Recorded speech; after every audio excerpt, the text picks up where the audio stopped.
যখন তোমার কেউ ছিল না তখন ছিলাম আমি, এখন তোমার ছবি আজ পর হইলাম আমি।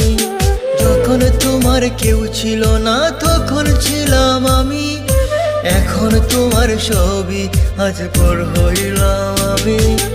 আমার তুই বেঈমান বলে করলি অপমান, আসলে আমি বেঈমান